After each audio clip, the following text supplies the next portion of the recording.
parting the Red Sea, Joshua telling the sun to stand still, Samson getting superhuman strength by growing long hair, Elijah calling fire from heaven, Elisha calling bears to savagely rip apart children who were taunting him, the Israelites having a smoke cloud to follow during the day and a pillar of fire at night in the desert.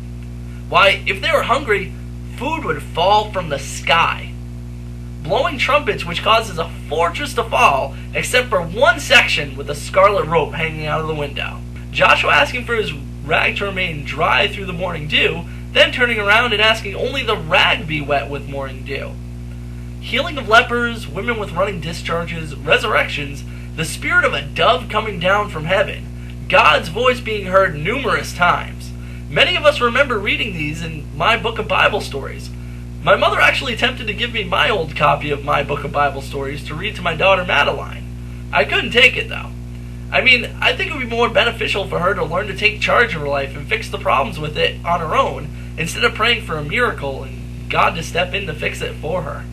That combined with the fact I don't want her to repeatedly read about the various killings inside of the Old Testament. The first reason probably threw you though. Why wouldn't I want my daughter to rely on God?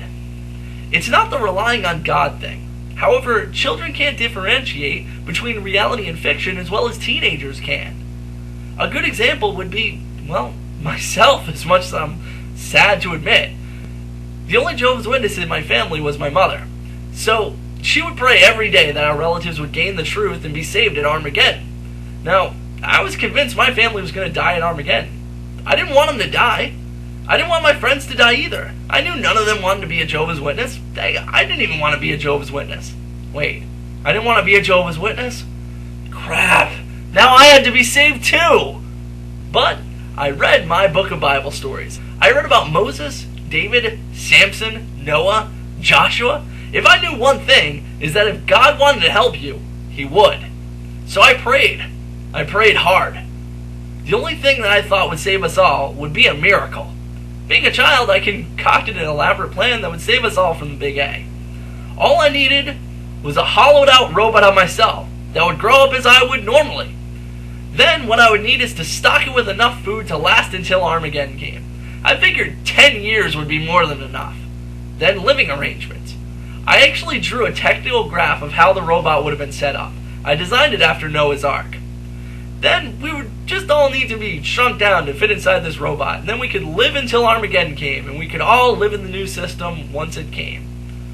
So with this elaborate plan in place, I prayed. I prayed, I prayed, I prayed, I prayed, I prayed, and I prayed, and I prayed, and I prayed. I prayed hard. I prayed before every meal. I stuck in a secret prayer in my head during every prayer at the meeting. When I had a moment to myself, I would pray. I knew that if I had faith the size of a mustard seed, well, I could move mountains. Not to mention, if you ask the Father for anything, He will give it to you, in Jesus' name. That's in John chapter 16, verse 23. As you can see, I'm clearly not the most advanced robot on the face of the earth. Or am I?